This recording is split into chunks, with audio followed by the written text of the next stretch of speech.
Hello, learners of English, and welcome to our lesson. In today's session, get ready to dive into the heart of real-life conversations, the ultimate key to mastering spoken English. Here at Speak Up Channel, we're all about giving you the inside track to fluency by immersing you in authentic dialogue. Our mission? To equip you with the essential tools and techniques needed to level up your language game. Whether you're aiming to ace that job interview or make friends from all corners of the globe, we've got you covered. So, buckle up and get ready for a journey that goes beyond textbooks and grammar drills. Welcome aboard the Speak Channel Express, where fluency is the destination and authentic conversations are your ticket to ride.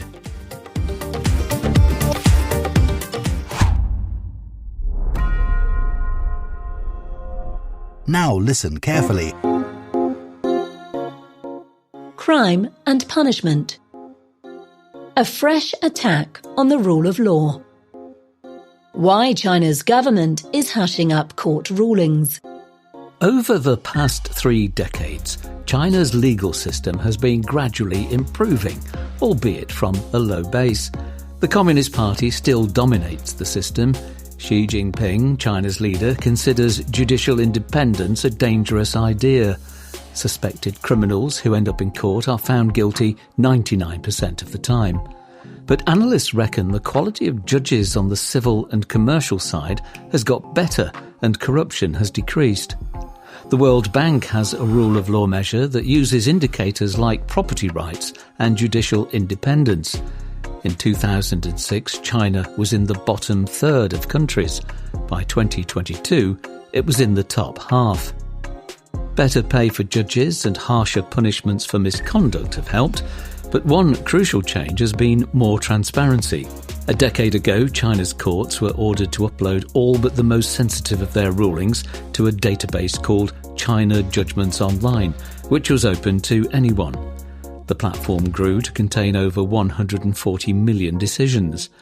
This unprecedented window into the system was a boon for civil society groups, which could refer to cases in their campaigns to, say, protect the environment or defend women's rights.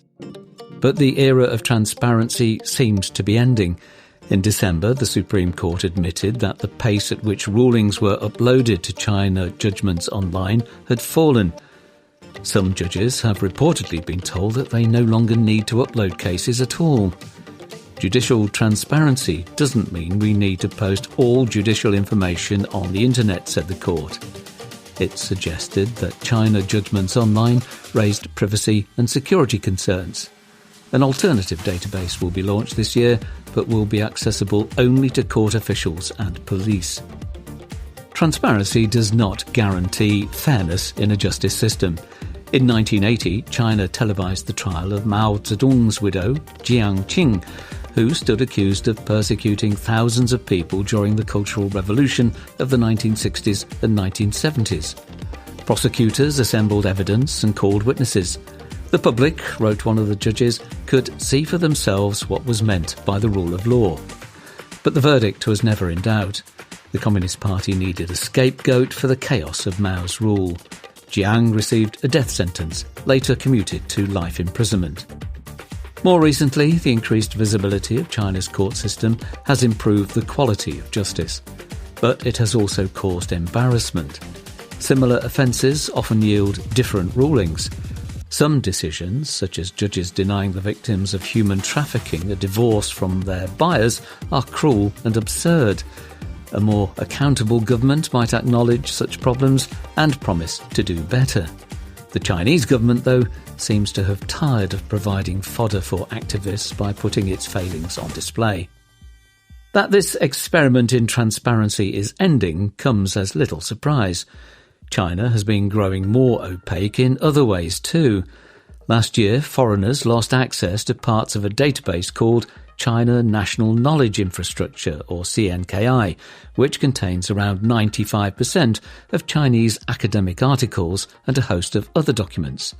The firm that runs CNKI cited cyber security rules. In August, the government stopped releasing the unemployment rate for city dwellers aged 16 to 24 after it rose to 21.3%. In January, officials began calculating the rate differently, producing a lower number, and started releasing it again. Analysts at banks have been warned against publishing bearish views on the economy. The gutting of China judgments online will have as big an impact as any of these moves. Lawyers used the database to find precedents that could strengthen their arguments. Those who specialise in helping citizens sue the state, a tricky task at the best of times, complain that almost all such cases have vanished from the database. With a bit of persuasion, court officials might provide relevant rulings, but that could involve paying backhanders. An informal market for judgments that are no longer publicly available has reportedly sprung up on social media. Lawyers warn that less public scrutiny of decisions could also lead to more corruption. Activists at home and abroad may be most affected by the changes. They had employed the database in a variety of ways, such as exposing how the government uses vague offences like picking quarrels and provoking trouble to criminalise dissent. Many related cases have been removed, so have others that expose the party's brutality, including those resulting in a death sentence. China does not reveal how many people it executes. Cases involving sensitive terms, freedom of speech, for example, have also disappeared. The government's efforts to contain scandals extends to the database. In 2022, a woman was found chained by the neck in a freezing outhouse in Jiangsu province, provoking public outrage. After issuing a series of contradictory statements, officials admitted that she had been sold into marriage. Embarrassed, the government limited access to the woman's village, and censors deleted news reports about her plight. Many cases related to human trafficking appear to have been removed from China judgments online too. Cases involving wildlife trafficking have also gone missing from the database, with many people believing that the COVID-19 virus jumped from animals to humans at a market in Wuhan.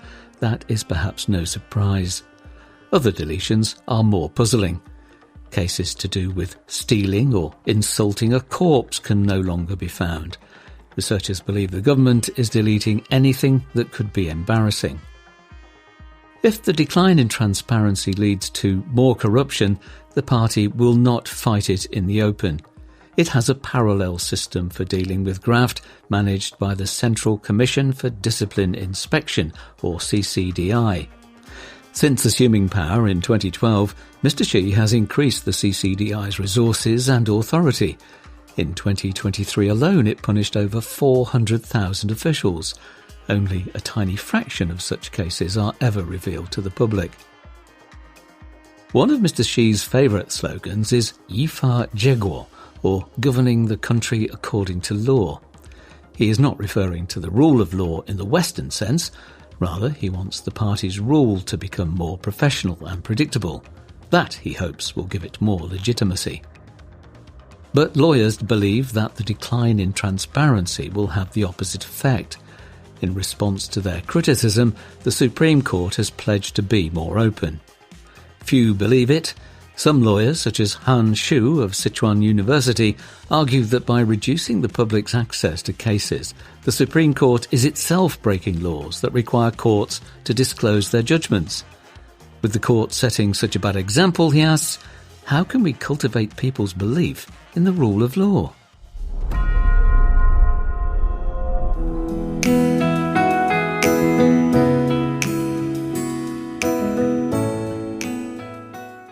Now listen carefully. Ever since I was a kid, I've been moved, awed, and at times even gobsmacked by the power and magic of words.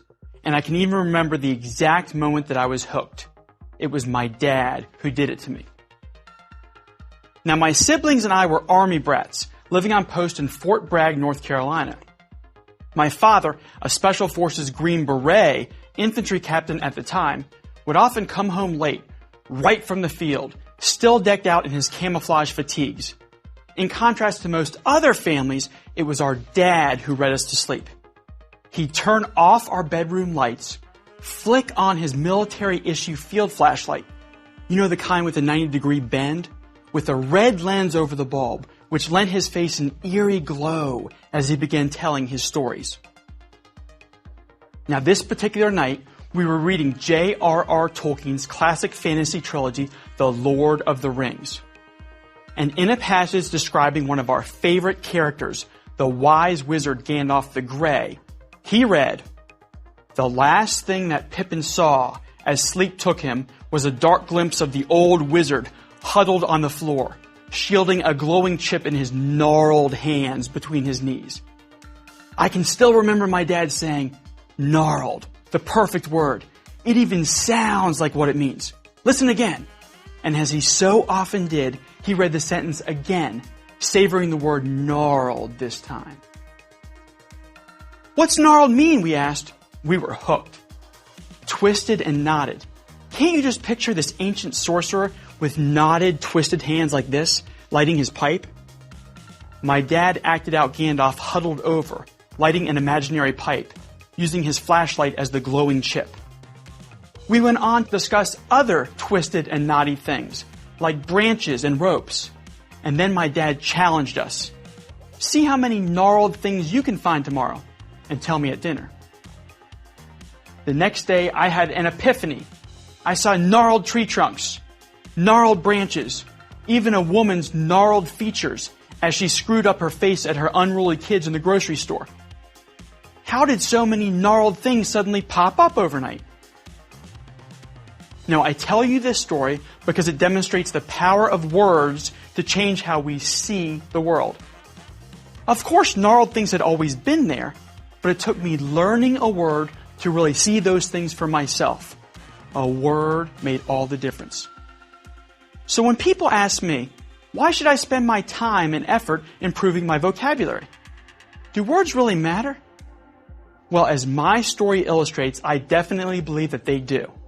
And not only because learning new words like gnarled can give us joy and even change our very perception of the world. I also know the practical value of developing a rich vocabulary. Indeed, our ability to use vocabulary effectively is one of the primary means by which we communicate and connect with the important people in our lives, our colleagues at work, our family and friends, and even the wider world. Choosing the just right word adds precision and clarity to our speech and our writing. Words are tools we use to inform, advise, persuade, and reason. Words really do matter. But where do we start? I mean, there are so many words to learn and so little time. Well, what we really need is a structured approach, a framework that we can use for a lifetime of vocabulary learning. And that's exactly what I'm going to give you today. I'm going to identify 5 core principles for building and using a rich vocabulary. And if you honor these principles and the strategies that arise from them, you'll have an efficient method for harnessing the power of the English language. Now, before I enumerate these principles, however, let's explore an important general concept in vocabulary learning, the dimmer switch phenomenon.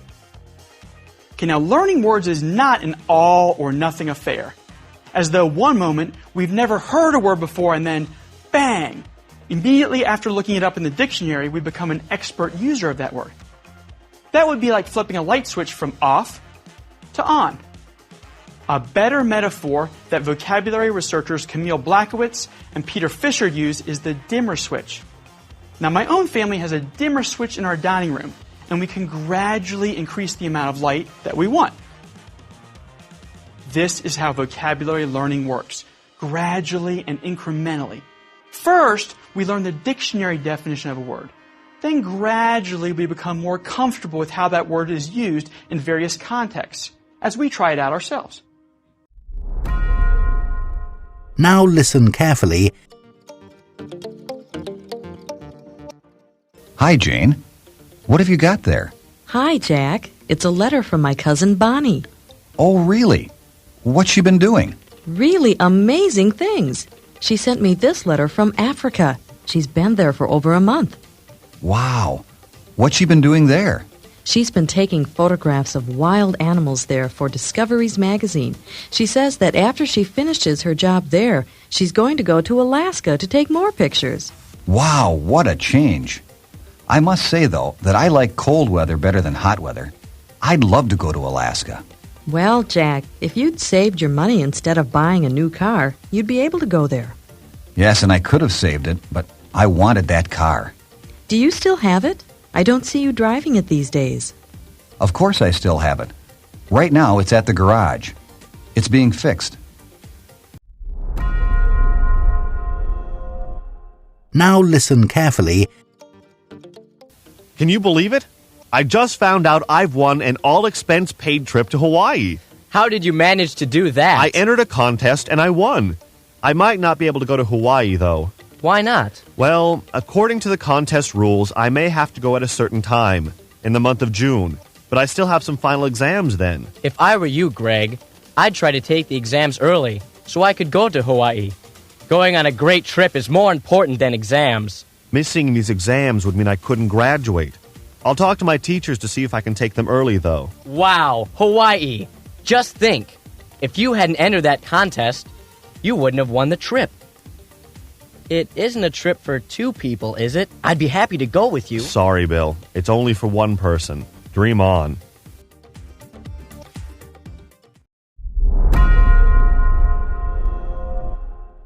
Now listen carefully. Waiter, Yes, madam. could I move to another table? The sun coming in the window is bothering me. Certainly, madam. Please follow me to table 18. Thank you. Oh, I've changed my mind about what I ordered for lunch, too. I want tomato soup instead of vegetable soup, and I want chocolate ice cream instead of pie for dessert. Very well, madam. Tomato soup and chocolate ice cream. And tell that man at the next table to put out that cigarette. I don't want to smell smoke while I eat. Yes, madam. And don't you have any clean glasses? Look, my water glass has spots on it, and the flower on this table is completely dead. Terribly sorry, madam. I'll bring you a new glass and a fresh flower right away. Well, hurry up. I haven't got all day, you know. And where in the world is my lunch? I'll bring it right away. What took you so long? And look, there's a fly in my soup. Don't worry, madam. I won't charge you a penny more for it. Have a nice lunch now. We hope you have enjoyed our program. Subscribe for more helpful content and come to learn English with us. Speak up.